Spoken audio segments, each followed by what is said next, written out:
गुण गोबिंद गायो नहीं, जन्म अकारथ कीना। कहो नानक हर भज मना, जिह बिद जल को मीना। सतनाम वाहिगुरु साहिब जीओ।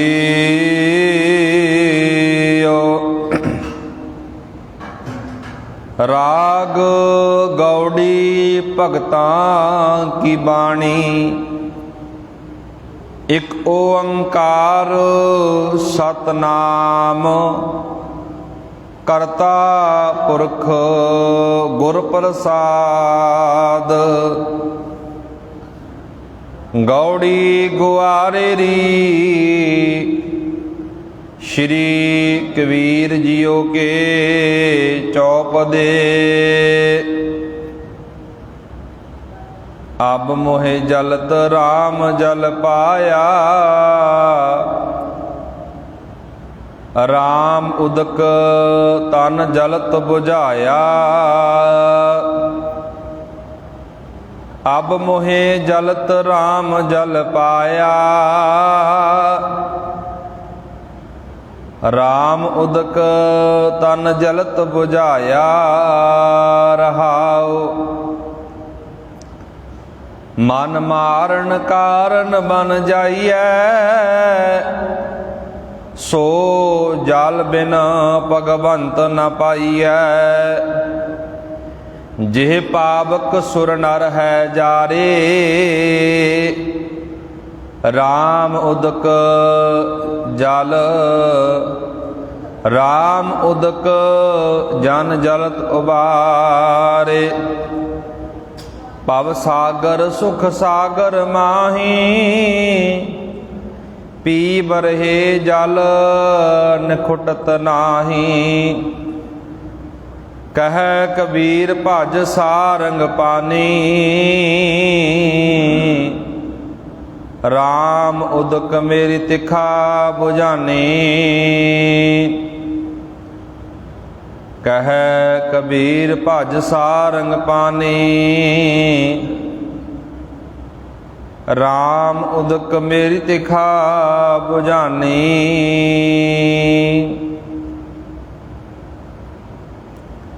परम सन्मान जोग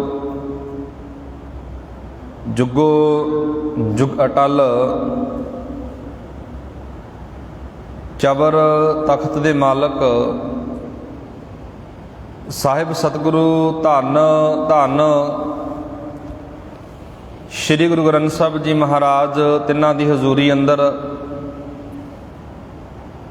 जुड़ मिल बैठे अत सत्कारयोग सन्मानयोग सतसंगी जनों बहुत ही बड़भागे हाँ,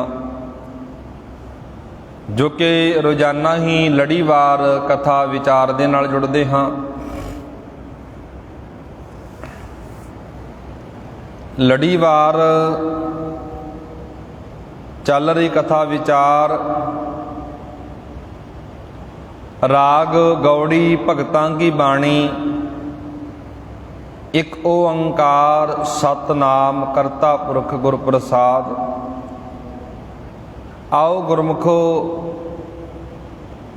बाणी की आरंभता करन तो पहला सारी संगत दोवें हथ जोड़ के बुलंद आवाज़ विच आखो जी वाहिगुरु जी का खालसा वाहिगुरु जी की फतेह। पिछले दीवाना विच आपां गौड़ी की बार महला पंजवा गुरु अर्जन साहब की बार विचार के आए हैं। हुण लड़ीवार जिहड़ी अज विचार शुरू होण लगी है जी, भगतां की बाणी शुरू होण लगी है। 323 अंक ते पहुँचे हाँ जी। राग गौड़ी भगतां की बाणी, गौड़ी राग दे अंदर भगतां की बाणी। एक ओंकार सतनाम करता पुरख गुर प्रसाद।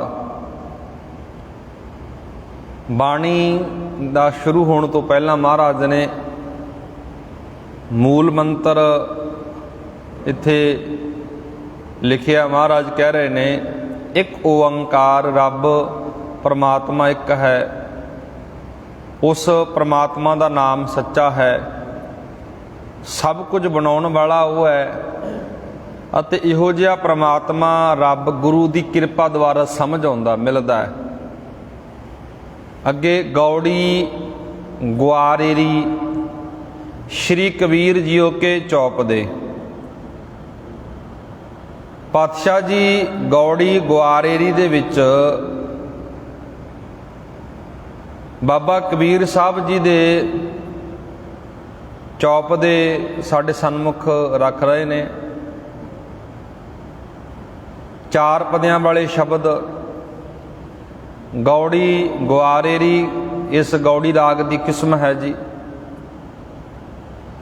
बाबा कबीर साहब की बाणी शुरू होने लगी है। बाबा कबीर जी अज दे शब्द विच साडे सन्मुख विचार रख रहे ने। अब मोहे जलत राम जल पाया,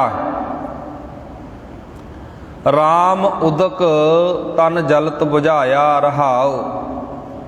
अब दा अर्थ हुंदा जी, अब दा अर्थ हुंदा हुण मैं जलत सड़दियां तपदियां, आपां कहने जल गया, सड़ गया, तप गया। राम जल पाया, हुण राम जल दा अर्थ की है? पातशाह जी कह रहे ने प्रभु दे नाम दा पानी। जल दा अर्थ हुंदा पानी, प्रभु दे नाम दा पानी। राम उदक प्रभु दे नाम दे पानी ने शरीर विचों जिहड़ी तपश सी, अगन सी, वो बुझा दित्ती है। गुरु ग्रंथ साहब दे विच बहुत बारे शब्द आउणगे जी। नाम रूपी जल, ज्ञान रूपी। हुण इत्थे शब्द वरते अब मोहे जलत राम जल पाया।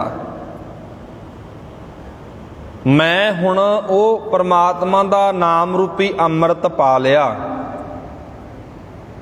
जिहड़े अमृत नूं महाराज कहंदे सुर नर मुन जन अमृत खोज दे। सुर नर मुन जन अमृत खोज दे, सो अमृत गुर ते पाया। पाया अमृत गुर कृपा किन्नी सच्चा मन बसाया। बड़े बड़े देवते, बड़े बड़े देवते महाराज कहते बड़े बड़े मुनि ऋषि अमृत लभदे ने भी अमृत की प्राप्ति कर ली। भावें काल्पनिक तौर पर साडे सन्मुख बड़ियां कहानियां बड़ियां साखियां सुनाइयां जांदियां ने भी अमृत कढ़ लिया। पातशाह जी इत्थे जिहड़ी गल करदे ने बड़ी कमाल दी है। हुण इत्थे महाराज कहंदे राम जल पा लिया। राम जल की है जी? गुरबाणी का ज्ञान, गुरबाणी की समझ, रब बारे समझ आ जानी, परमात्मा बारे समझ आ जानी। इनू राम जल कहा जाता है। इनू नाम जल कह लो, राम जल कह लो, वाहिगुरू का जल कह लो। एक पानी हुंदा जिहड़ा साडे तन की प्यास बुझाउंदा है। शरीर नूं तेल लगी होवे ना, अत दी जदों गर्मी पैंदी है, पानी की वार वार प्यास लगती है। पानी असी पी लैने आ, साडा शरीर तृप्त हो जाता, रज जाता है पानी की प्यास नाल। एक महाराज इत्थे गल करते पे ने, बाबा कबीर जी गल कर रहे ने राम दा जल, नाम रूपी जल हुण मैं पा लिया। उस जल ने, उस अमृत ने, उस गुरु दे ज्ञान ने राम उदक। पातशाह जी कह रहे ने राम उदक तन जलत बुझाया। उस नाम रूपी अमृत ने मैनू अंदरों ठंडा कर दिता। एक तो हुंदा बंदे नू बाहरी तौर पर बड़ी गर्मी लगती है, जे शरीर नू गर्मी लगती होवे ना, बड़ा आपां प्रबंध कर लैने। अज तो बहुत प्रबंध ने जी। कई बार सर्दियों के दिनों में बंदा अंदरों भी तपिया फिरदा रहिंदा है, सुभाअ करके, जीवन करके, किरदार करके, आचरण करके बंदा अंदरों बहुत तपदा है जी। किसी गल ते गुस्सा आ जाना, किसी गल कारण जिंदगी में कोई उतराव चढ़ाव आउंदा रहिंदा है, ਬੰਦਾ ਕਈ ਵਾਰ ਅੰਦਰੋਂ ਬਹੁਤ ਗਰਮ ਰਹਿੰਦਾ ਹੈ। ਗੁਰਬਾਣੀ ਦਾ ਬੜਾ ਸੋਹਣਾ ਫੈਸਲਾ ਹੈ ਜੀ। ਗੁਰਬਾਣੀ ਨੇ ਬੜੇ ਪਿਆਰੇ ਵਾਕ ਆਖੇ। ਮਹਾਰਾਜ ਕਹਿੰਦੇ ਚੰਦਨ ਚੰਦਨਾ ਸਰਦ ਰੁੱਤ ਮੂਲ ਨਾ ਮਿਟੇ ਘਾਮ। ਘਾਮ ਦਾ ਅਰਥ ਹੁੰਦਾ ਅੱਤ ਦੀ ਗਰਮੀ। ਆਪਾਂ ਕਹਿੰਦੇ ਹਾਂ ਬਹੁਤ ਗਰਮੀ ਹੋ ਗਈ, ਬਹੁਤ ਘਾਮ ਹੋ ਗਿਆ। ਸਤਿਗੁਰ ਮਹਾਰਾਜ ਨੇ ਇੱਕ ਕਮਾਲ ਦਾ ਵਚਨ ਆਖਿਆ, ਚੰਦਨ ਚੰਦਨਾ ਸਰਦ ਰੁੱਤ। ਚੰਦਨ ਦੀ ਤਸੀਰ ਠੰਡੀ ਮੰਨੀ ਜਾਂਦੀ ਹੈ। ਤੁਸੀਂ ਵੇਖੋ ਪੰਡਤ ਲੋਕ ਆਪਣੇ ਮੱਥੇ ਉੱਤੇ ਚੰਦਨ ਦਾ ਲੇਪਨ ਕਰਦੇ ਨੇ। ਕਿਉਂ ਕਰਦੇ ਨੇ ਪਤਾ? ਵੀ ਮੱਥੇ ਦੀ ਜਿਹੜੀ ਤਸੀਰ ਆ ਠੰਡੀ ਰਵੇਗੀ। ਗੁਰਬਾਣੀ ਨੇ ਇੱਕ ਬੜਾ ਕਮਾਲ ਦਾ ਵਚਨ ਆਖਿਆ, ਚੰਦਨ ਚੰਦਨਾ ਸਰਦ ਰੁੱਤ ਮੂਲ ਨਾ ਮਿਟੇ ਘਾਮ। ਮਹਾਰਾਜ ਕਹਿੰਦੇ ਭਾਵੇਂ ਚੰਦਨ ਦੀ ਤਸੀਰ ਮੱਥੇ ਤੇ ਲਾ ਲੈ, ਭਾਵੇਂ ਤੂੰ ਸਰਦ ਰੁੱਤ ਵਿੱਚ ਆ ਜਾਵੇਂ, ਅੰਦਰ ਦੀ ਜਿਹੜੀ ਤਪਸ਼ ਆ, ਅੰਦਰ ਦੀ ਜਿਹੜੀ ਗਰਮੀ ਹੈ, ਇਸ ਤਰ੍ਹਾਂ ਮਿਟਦੀ ਨਹੀਂ। ਅੰਦਰ ਠੰਡ ਪਤਾ ਕਦੋਂ ਪੈਦਾ ਹੋਵੇਗੀ? ਸ਼ੀਤਲ ਥੀਵੈ ਨਾਨਕਾ ਜਪੰਦੜੋ ਹਰ ਨਾਮ। ਸ਼ੀਤਲ ਦਾ ਅਰਥ ਕੀ ਹੁੰਦਾ? ਠੰਡਕ। ਗੁਰੂ ਪਾਤਸ਼ਾਹ ਜੀ ਕਹਿੰਦੇ ਅੰਦਰ ਤੇਰੇ ਠੰਡ ਤਾਂ ਪਵੇਗੀ ਜਦੋਂ ਤੇ ਪ੍ਰਮਾਤਮਾ ਦੇ ਨਾਮ ਨੂੰ ਜ਼ਿੰਦਗੀ ਦਾ ਆਧਾਰ ਬਣਾ ਲਿਆ, ਗੁਰੂ ਦੇ ਅੰਮ੍ਰਿਤ ਨੂੰ ਜ਼ਿੰਦਗੀ ਦਾ ਆਧਾਰ ਬਣਾ ਲਿਆ। ਅੱਗੇ ਅਗਲਾ ਜਿਹੜਾ ਬੰਦਾ ਹੈ, ਪਹਿਲਾ ਬੰਦ ਸੀ ਜੀ ਰਹਾਉ ਵਾਲਾ ਬੰਦਾ ਆਪਾਂ ਵਿਚਾਰੇ ਹੈ। ਅਗਲਾ ਜਿਹੜਾ ਬੰਦਾ ਹੈ, ਮਹਾਰਾਜ ਕਹਿੰਦੇ ਮਨ ਮਾਰਨ ਕਾਰਨ ਬਣ ਜਾਈਐ, ਸੋ ਜਲ ਬਿਨ ਭਗਵੰਤ ਨ ਪਾਈਐ। ਸਤਿਗੁਰੂ ਬਾਬਾ ਕਬੀਰ ਜੀ ਕਹਿ ਰਹੇ ਨੇ ਜੀ, ਬੰਦਾ ਮਨ ਨੂੰ ਮਾਰਨ ਖਾਤਰ ਜੰਗਲਾਂ ਵਿੱਚ ਜਾਂਦਾ ਹੈ, ਮਨ ਨੂੰ ਮਾਰਨ ਖਾਤਰ ਪੁੱਠਾ ਲਟਕ ਕੇ ਭਗਤੀ ਕਰਦਾ ਹੈ, ਮਨ ਫਿਰ ਵੀ ਨਹੀਂ ਮਰਦਾ। ਕਿਉਂ ਨਹੀਂ ਮਰਦਾ? ਕਿਉਂਕਿ ਮਨ ਨੇ ਸਹੀ ਸੇਧ ਨਹੀਂ ਲਈ। ਤੁਸੀਂ ਵੇਖੋ ਕਈ ਵਾਰ ਬੰਦਾ ਧਾਰਮਿਕ ਅਦਾਰਿਆਂ ਦੇ ਅੰਦਰ, ਧਾਰਮਿਕ ਸਥਾਨਾਂ ਦੇ ਅੰਦਰ ਬੰਦਾ ਆਪਾਂ ਨੂੰ ਵੇਖਣ ਨੂੰ ਬਹੁਤ ਵੱਡਾ ਧਰਮੀ ਜਾਪਦਾ ਹੈ, ਵੇਖਣ ਨੂੰ ਇਸ ਤਰ੍ਹਾਂ ਜਾਪਦਾ ਵੀ ਇਹੀ ਬੰਦਾ ਰੱਬ ਦੇ ਨੇੜੇ ਆ, ਹੋਰ ਕੋਈ ਨੇੜੇ ਨਹੀਂ ਹੈ। ਉਹਦੀ ਬਾਹਰੀ ਤੌਰ ਤੇ ਆਪਾਂ ਦੇਖਣ ਨੂੰ ਵੇਖਦੇ ਹਾਂ, ਬਾਹਰੀ ਤੌਰ ਤੇ ਪਹਿਰਾਵੇ ਨੂੰ ਦੇਖਦੇ ਹਾਂ, ਸਾਨੂੰ ਇਸ ਤਰ੍ਹਾਂ ਮਹਿਸੂਸ ਹੁੰਦਾ ਹੈ ਵੀ ਪਤਾ ਨਹੀਂ ਕਿੰਨਾ ਕੁ ਰੱਬ ਨੂੰ ਚੇਤੇ ਕਰਦਾ। ਬੜਾ ਕੁਝ ਇਹੋ ਜਿਹੇ ਬੰਦੇ, ਜਿਹੜੇ ਬੰਦੇ ਵਿਖਾਵਾ ਕਰਦੇ ਨੇ ਨਾ, ਮਹਾਰਾਜ ਕਹਿੰਦੇ ਬਹੁਤ ਕੁਝ ਕਰਦੇ ਹੁੰਦੇ ਨੇ ਉਹ। ਅੱਖੀਂ ਤਾਂ ਮਿਟੈ ਨਾਕ ਪਕੜੈ ਠੱਗਣ ਕੋ ਸੰਸਾਰ। ਅੱਖਾਂ ਮਿੱਟੀਆਂ, ਸਭ ਕੁਝ ਕਰ ਲਿਆ। ਪਾਤਸ਼ਾਹ ਜੀ ਕਹਿੰਦੇ ਪਰ ਅੰਦਰ ਪ੍ਰਤੀਤ ਨਹੀਂ ਹੈ, ਅੰਦਰ ਵਿਸ਼ਵਾਸ ਨਹੀਂ ਹੈ, ਅੰਦਰ ਭਰੋਸਾ ਨਹੀਂ ਹੈ। ਸਭ ਕੁਝ ਵਿਖਾਵੇ ਮਾਤਰ ਚੱਲਦਾ, ਅੰਦਰੋਂ ਜੁੜਿਆ ਹੋਇਆ ਕੋਈ ਵਿਰਲਾ ਹੁੰਦਾ ਜੀ। ਇਹ ਨਹੀਂ ਕਿ ਜੁੜਦਾ ਨਹੀਂ ਕੋਈ। ਕੋਟਨ ਮੈਂ ਕਰੋੜਾਂ ਦੇ ਵਿੱਚੋਂ ਕੋਈ ਵਿਰਲਾ ਹੁੰਦਾ ਜਿਹੜਾ ਸੱਚਮੁੱਚ ਪ੍ਰਮਾਤਮਾ ਨਾਲ ਜੁੜ ਗਿਆ, ਜਿਹਦੀ ਜ਼ਿੰਦਗੀ ਅੰਦਰੋਂ ਦਿਖਾਵਾ ਖਤਮ ਹੋ ਗਿਆ, ਜਿਹਦੀ ਜ਼ਿੰਦਗੀ ਅੰਦਰੋਂ ਭੇਦ ਭਾਵ, ਊਚ ਨੀਚ, ਵੱਡਾ ਛੋਟਾ, ਇਹ ਸਭ ਕੁਝ ਵਿਤਕਰਿਆਂ ਨੂੰ ਖਤਮ ਕਰਨ ਵਾਲਾ ਉਹ ਰੱਬ ਨਾਲ ਜੁੜ ਜਾਂਦਾ ਹੈ। ਇੱਥੇ ਮਹਾਰਾਜ ਨੇ ਬੜੀ ਕਮਾਲ ਦੀ ਗੱਲ ਆਖੀ, ਕਿਉਂਕਿ ਪੁਰਾਤਨ ਸਮੇਂ ਦੀ ਗੱਲ ਕਰ ਲਓ, ਅੱਜ ਥੋੜਾ ਸਮਾਂ ਚੇਂਜ ਹੋ ਗਿਆ, ਫਰਕ ਪੈਂਦਾ ਜਾਂਦਾ ਹੈ ਜਿਉਂ-ਜਿਉਂ ਬੰਦੇ ਨੂੰ ਸਮਝ ਆਉਂਦੀ ਜਾਂਦੀ ਹੈ। ਪੁਰਾਣੇ ਸਮਿਆਂ ਦੇ ਅੰਦਰ ਜੰਗਲਾਂ ਵਿੱਚ ਜਾ ਕੇ ਭਗਤੀ ਕਰਨੀ, ਪੁੱਠੇ ਲਟਕਣਾ, ਜਲ ਧਾਰੇ ਕਰਨੇ। ਬਾਬਾ ਕਬੀਰ ਸਾਹਿਬ ਜੀ ਦਾ ਅੱਗੇ ਇੱਕ ਸ਼ਬਦ ਹੋਰ ਆਵੇਗਾ ਜੀ, ਜਿਹਦੇ ਵਿੱਚ ਬਾਬਾ ਕਬੀਰ ਜੀ ਕਹਿੰਦੇ ਨੇ ਬਨਾਰਸੀ ਤਪ ਕਰੈ ਉਲਟ। ਇੱਥੇ ਤਾਂ ਮਹਾਰਾਜ ਕਹਿੰਦੇ ਬਨਾਰਸ ਵਿੱਚ ਜਾ ਕੇ ਪੁੱਠਾ ਲਟਕ ਕੇ ਤਪ ਕੀਤਾ ਜਾਂਦਾ ਸੀ। ਬੰਦਾ ਤੜਫਾ ਪਤਾ ਕਿਹਨੂੰ ਰਿਹਾ? ਸਰੀਰ ਨੂੰ ਤੜਫਾਈ ਜਾਂਦਾ। ਖਰਾਬੀ ਕੌਣ ਕਰਦਾ? ਖਰਾਬੀ ਮਨ ਕਰਦਾ, ਦੋਸ਼ ਸਰੀਰ ਤੇ ਹੈ। ਮਹਾਰਾਜ ਦਾ ਆਪਾਂ ਰੋਜ਼ਾਨਾ ਬਚਨ ਪੜ੍ਹਦੇ ਹਾਂ ਜੀ ਬਾਬੇ ਨਾਨਕ ਦੀ ਬਾਣੀ ਵਿੱਚੋਂ। ਗੁਰੂ ਨਾਨਕ ਮਹਾਰਾਜ ਕਹਿੰਦੇ ਮਨ ਜੀਤੈ ਜਗ ਜੀਤ। ਇੱਥੇ ਮਨ ਨੂੰ ਮਾਰਨ ਦੀ ਗੱਲ ਕੀਤੀ ਹੈ ਨਾ। ਮਨ, ਪਾਤਸ਼ਾਹ ਜੀ ਕਹਿੰਦੇ ਮਾਰਨਾ ਕਿਵੇਂ ਹੈ? ਗੁਰਬਾਣੀ ਕਹਿੰਦੀ ਹੈ, ਸਤਿਗੁਰੂ ਜੀ ਕਹਿੰਦੇ ਨੇ ਆਪਣੇ ਮਨ ਨੂੰ ਮੰਦੀਆਂ ਵਾਸ਼ਨਾਵਾਂ ਤੋਂ ਮਾਰ, ਆਪਣੇ ਮਨ ਨੂੰ ਭੈੜੇ ਕੰਮਾਂ ਤੋਂ ਮਾਰ। ਜਿਹੜਾ ਤੇਰਾ ਮਨ ਭੈੜੇ ਕੰਮ ਕਰਦਾ ਹੈ, ਮਾੜੇ ਕੰਮ ਕਰਦਾ ਹੈ, ਮੰਦੀਆਂ ਵਾਸ਼ਨਾ ਵਿੱਚ ਪੈ ਜਾਂਦਾ, ਉਧਰਲੇ ਪਾਸੋਂ ਕਿਉਂ ਨਹੀਂ ਮਨ ਨੂੰ ਰੋਕਦਾ? ਉਧਰਲੇ ਪਾਸੋਂ ਮਹਾਰਾਜ ਕਹਿੰਦੇ ਮਨ ਨੂੰ ਰੋਕ। ਮਨ ਨੂੰ ਮਾਰਨ ਖਾਤਰ ਤੂੰ ਪਰਿਵਾਰ ਨੂੰ ਨਾ ਛੱਡ। ਮਨ ਨੂੰ ਮਾਰਨ ਖਾਤਰ ਜੰਗਲਾਂ ਵਿੱਚ ਜਾਣ ਦੀ ਲੋੜ ਨਹੀਂ ਹੈ ਤੈਨੂੰ। ਫਰੀਦ ਸਾਹਿਬ ਜੀ ਕਹਿੰਦੇ, ਫਰੀਦਾ ਜੰਗਲ ਜੰਗਲ ਕਿਆ ਭਵੈ, ਬਣ ਕੰਡਾ ਮੋੜੇ, ਬੱਸੀ ਰੱਬ ਹਿਆਲੀ ਹੈ, ਜੰਗਲ ਕਿਆ ਢੂੰਡੇ। ਆਪਣੇ ਹਿਰਦੇ ਵਿੱਚੋਂ, ਆਪਣੇ ਆਪੇ ਵਿੱਚੋਂ ਰੱਬ ਨੂੰ ਵੇਖ। ਜੰਗਲ ਵਿੱਚ ਕੁਝ ਨਹੀਂ ਮਿਲਦਾ, ਪੈਰਾਂ ਵਿੱਚ ਕੰਡੇ ਵੱਜਣਗੇ। ਗੁਰੂ ਤੇਗ ਬਹਾਦਰ ਸਾਹਿਬ ਦਾ ਬਚਨ ਪੜ੍ਹ ਲਓ ਜੀ। ਗੁਰੂ ਤੇਗ ਬਹਾਦਰ ਸਾਹਿਬ ਜੀ ਕਹਿੰਦੇ, ਕਾਹੇ ਰੇ ਬਨ ਖੋਜਨ ਜਾਈ, ਸਰਬ ਨਿਵਾਸੀ ਸਦਾ ਅਲੇਪਾ, ਤੋਹੀ ਸੰਗ ਸਮਾਈ। ਇਹ ਮੇਰੇ ਮਨਾ, ਜੰਗਲ ਵਿੱਚ ਲੱਭਦਾ ਕੀ ਫਿਰਦਾ ਹੈ? ਪਰਿਵਾਰ ਨੂੰ ਕਿਉਂ ਛੱਡਿਆ ਹੈ? ਇੱਥੇ ਗੁਰਮਤਿ ਇਹ ਨਹੀਂ ਕਹਿੰਦੀ ਪਰਿਵਾਰ ਛੱਡ ਦਿਓ, ਸੰਸਾਰ ਛੱਡ ਦਿਓ, ਫਿਰ ਰੱਬ ਤੁਹਾਨੂੰ ਮਿਲੇਗਾ। ਇਹ ਥਿਉਰੀ ਗਲਤ ਹੈ ਜੀ, ਕਿਉਂਕਿ ਰੱਬ ਤਾਂ ਪਰਿਵਾਰ ਵਿੱਚ ਹੈ, ਰੱਬ ਤਾਂ ਗ੍ਰਸਤ ਜੀਵਨ ਵਿੱਚ ਹੈ। ਜੇ ਸੱਚਮੁੱਚ ਰੱਬ ਨੂੰ ਵੇਖਣਾ, ਜ਼ਿੰਮੇਵਾਰ ਬਣੋ। ਜ਼ਿੰਮੇਵਾਰੀਆਂ ਤੋਂ ਭੱਜਣ ਵਾਲਾ ਬੰਦਾ ਮਹਾਰਾਜ ਨੇ ਪ੍ਰਵਾਨ ਨਹੀਂ ਕੀਤਾ। ਗੁਰੂ ਗ੍ਰੰਥ ਸਾਹਿਬ ਦੀ ਬਾਣੀ ਸਾਨੂੰ ਜ਼ਿੰਮੇਵਾਰ ਬਣਾਉਂਦੀ ਹੈ। ਗੁਰੂ ਪਾਤਸ਼ਾਹ ਜੀ ਨੇ ਕਿੱਡੇ ਕਿੱਡੇ ਕਾਰਜ ਬੜੀ ਸੋਹਣੀ ਜ਼ਿੰਮੇਵਾਰੀ ਨਾਲ ਨਿਭਾਏ ਨੇ। ਇਤਿਹਾਸਕ ਵਿਚਾਰ ਆਪਾਂ ਰੋਜ਼ਾਨਾ ਕਰਦੇ ਹਾਂ ਗੁਰੂ ਅਰਜਨ ਸਾਹਿਬ ਦੇ ਜੀਵਨ ਵਿੱਚੋਂ। ਬਾਣੀ ਵੀ ਸਾਨੂੰ ਇੱਕ ਜ਼ਿੰਮੇਵਾਰ ਵਿਅਕਤੀ ਬਣਾਉਂਦੀ ਹੈ। ਕਿਸੇ ਵੀ ਖੇਤਰ ਵਿੱਚ ਗੱਲ ਕਰ ਲਓ, ਕਿਸੇ ਵੀ ਕਾਰਜ ਦੀ ਗੱਲ ਕਰ ਲਓ, ਜ਼ਿੰਮੇਵਾਰੀ ਬਹੁਤ ਜ਼ਰੂਰੀ ਹੈ। ਪਾਤਸ਼ਾਹ ਜੀ ਇੱਥੇ ਇੱਕ ਵਚਨ ਵਰਤ ਰਹੇ ਨੇ, ਮਨ ਮਾਰਨ ਕਾਰਨ ਬਣ ਜਾਈਏ। ਮਹਾਰਾਜ ਕਹਿੰਦੇ ਮਨ ਨੂੰ ਮਾਰਨ ਖਾਤਰ ਜੰਗਲਾਂ ਵਿੱਚ ਤੁਰਿਆ ਫਿਰਦਾ ਭਾਈ, ਜੰਗਲਾਂ ਵਿੱਚੋਂ ਕੁਝ ਨਹੀਂ ਮਿਲਦਾ। ਮਹਾਰਾਜ ਕਹਿੰਦੇ ਸੋ ਜਲ ਬਿਨ ਭਗਵੰਤ ਨਾ ਪਾਈਐ, ਤੈਨੂੰ ਮਨ ਨੂੰ ਮਾਰਨ ਖਾਤਰ ਨਾਮ ਰੂਪੀ ਜਲ ਪੀਣਾ ਪਵੇਗਾ, ਅੰਮ੍ਰਿਤ ਪੀਣਾ ਪਵੇਗਾ। ਜਦੋਂ ਤੇ ਅੰਮ੍ਰਿਤ ਪੀ ਲਿਆ ਨਾ, ਮਨ ਨੇ ਆਪ ਹੀ ਮਰ ਜਾਣਾ ਹੈ।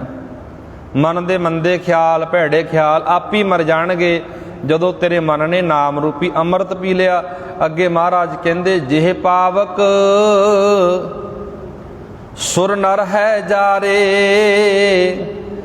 ਰਾਮ ਉਦਕ ਜਨ ਜਲਤ ਉਵਾਰੇ। ਜਿਹੜੀ ਅੱਗ ਨੇ ਵੱਡੇ ਵੱਡੇ ਸੁਰ, ਵੱਡੇ ਵੱਡੇ ਨਰ ਸਾੜ ਦਿੱਤੇ ਨੇ, ਤ੍ਰਿਸ਼ਨਾ ਦੀ ਅੱਗ ਨੇ, ਵਿਕਾਰਾਂ ਦੀ ਅੱਗ ਨੇ। ਮਹਾਰਾਜ ਕਹਿ ਰਹੇ ਨੇ ਵੱਡੇ ਵੱਡੇ ਦੇਵਤੇ, ਬੜੇ ਬੜੇ ਮਨੁੱਖ ਸਾੜ ਦਿੱਤੇ ਨੇ। ਮਹਾਰਾਜ ਕਹਿੰਦੇ ਅੱਗੇ ਸ਼ਬਦ ਵਰਤਿਆ, ਰਾਮ ਉਦਕ। ਜਦੋਂ ਮੈਂ ਨਾਮ ਰੂਪੀ ਜਲ ਪੀ ਲਿਆ, ਗੁਰੂ ਦਾ ਅੰਮ੍ਰਿਤ ਪੀ ਲਿਆ, ਜਨ ਜਲਤ ਉਬਾਰੇ। ਆਪਣੇ ਸੇਵਕ ਨੂੰ ਮਹਾਰਾਜ ਕਹਿੰਦੇ ਤਾਰ ਦਿੰਦਾ ਗੁਰੂ। ਅੰਮ੍ਰਿਤ ਪੀ ਲਿਆ ਨਾ ਜਦੋਂ, ਆਪ ਹੀ ਤਰ ਜਾਵਾਂਗੇ। ਅੰਮ੍ਰਿਤ ਕਿਹਨੇ ਪੀਣਾ? ਅੰਮ੍ਰਿਤ ਮਨ ਨੇ ਪੀਣਾ। ਜਦੋਂ ਮਨ ਨੇ ਗਿਆਨ ਪ੍ਰਾਪਤ ਕਰ ਲਿਆ, ਸਾਡੇ ਅੰਦਰ ਦੇ ਵਿਕਾਰ ਵੀ ਖਤਮ ਹੋ ਜਾਣਗੇ। ਅੱਗੇ ਮਹਾਰਾਜ ਕਹਿ ਰਹੇ ਨੇ, ਭਵ ਸਾਗਰ ਸੁਖ ਸਾਗਰ ਮਾਹੀ, ਪੀ ਬਰਹੇ ਜਲ ਨਿਖੁੱਟਤ ਨਾਹੀ। ਪਾਤਸ਼ਾਹ ਜੀ ਕਹਿ ਰਹੇ ਨੇ, ਸੰਸਾਰ ਸਮੁੰਦਰ ਵਿੱਚ, ਸੰਸਾਰ ਸਮੁੰਦਰ ਵਿੱਚ ਪਾਤਸ਼ਾਹ ਜੀ ਕਹਿ ਰਹੇ ਨੇ, ਜੋ ਉਹਨਾਂ ਲਈ ਸੁੱਖਾਂ ਦਾ ਸਮੁੰਦਰ ਬਣ ਗਿਆ। ਨਾਮ ਅੰਮ੍ਰਿਤ ਲਗਾਤਾਰ ਉਹ ਪੀਂਦੇ ਰਹਿੰਦੇ ਨੇ, ਉਹਨਾਂ ਦੀ ਜ਼ਿੰਦਗੀ ਵਿੱਚੋਂ ਨਾਮ ਅੰਮ੍ਰਿਤ ਕਦੇ ਮੁੱਕਦਾ ਨਹੀਂ ਹੈ। ਭਵ ਸਾਗਰ ਸੁਖ ਸਾਗਰ ਮਾਹੀ, ਪੀ ਬਰਹੇ ਜਲ ਨਿਖੁੱਟਤ ਨਾਹੀ। ਅਖੀਰ ਦੇ ਵਿੱਚ ਮਹਾਰਾਜ ਕਹਿ ਰਹੇ ਨੇ, ਕਬੀਰ ਜੀ ਕਹਿ ਕਬੀਰ ਭਜ ਸਾਰੰਗ ਪਾਨੀ, ਰਾਮ ਉਦਕ ਮੇਰੀ ਤਿੱਖਾ ਬੁਝਾਨੀ। ਬਾਬਾ ਕਬੀਰ ਜੀ ਕਹਿ ਰਹੇ ਨੇ ਅਖੀਰ ਦੇ ਵਿੱਚ, ਬਾਬਾ ਕਬੀਰ ਜੀ ਕਹਿ ਰਹੇ ਨੇ, ਪ੍ਰਮਾਤਮਾ ਦਾ ਸਿਮਰਨ ਕਰਨ ਨਾਲ, ਪਰਮਾਤਮਾ ਦਾ ਨਾਮ ਅੰਮ੍ਰਿਤ ਪੀ ਕੇ ਮਾਇਆ ਦੀ ਤ੍ਰੇਹ ਮਿਟ ਜਾਂਦੀ ਹੈ, ਤ੍ਰਿਸ਼ਨਾ ਮਿਟ ਜਾਂਦੀ ਹੈ, ਭੁੱਖ ਖਤਮ ਹੋ ਜਾਂਦੀ ਹੈ। ਸੰਸਾਰ ਸਮੁੰਦਰ ਵਿੱਚ ਜੀਵਾਂ ਦੇ ਮਨਾਂ ਨੂੰ ਮਾਇਆ ਦੀ ਤ੍ਰਿਸ਼ਨਾ ਰੂਪੀ ਅੱਗ ਤਪਾ ਰਹੀ ਹੈ। ਇਹਦਾ ਭਾਵ ਅਰਥ ਜਿਹੜਾ ਬਣਦਾ, ਬੜੇ ਮਨੁੱਖ ਤਪ ਰਹੇ ਨੇ, ਰੁਲ ਰਹੇ ਨੇ। ਤੀਰਥ ਆਦਿਕ ਇਸ਼ਨਾਨ ਵਿੱਚ ਅੱਗ ਨੂੰ ਬੁਝਾ ਨਹੀਂ ਸਕੀਦਾ। ਜੇ ਕੋ ਆਖੇ ਮੈਂ ਮਨ ਨੂੰ ਤੀਰਥ ਉੱਤੇ ਇਸ਼ਨਾਨ ਕਰਕੇ ਠੰਡਾ ਕਰ ਲੂੰਗਾ, ਨਹੀਂ। ਮਨ ਠੰਡਾ ਕਰਨਾ ਗੁਰਬਾਣੀ ਨੇ, ਮਨ ਠੰਡਾ ਕਰਨਾ ਗਿਆਨ ਨੇ। परमात्मा का नाम अमृत ही तपे हुए हिरदियां नूं ठार दिंदा है, ठंडा कर दिंदा, सुख दिंदा है। गुरु किरपा करे जी। अज लड़ीवार जिहड़ी विचार शुरू हुई है जी, राग गौड़ी भगतां की बाणी, गौड़ी गुआरी श्री कबीर जीओ चौपदे बाबा कबीर साहब जी की बाणी शुरू हुई है। इत्थों अज आपां पहला शब्द विचारिया जी, कल नूं दूसरे शब्द की विचार करांगे। माधो जल की प्यास न जाए, जल में अगन उठी अधकाए रहाओ। कल नूं शब्द की विचार करांगे। बेनती करियो प्रवान, गुरु किरपा करे जी। आओ गुरमुखो, लड़ीवार जिहड़ा इतिहास चल रहा है, लड़ीवार इतिहासक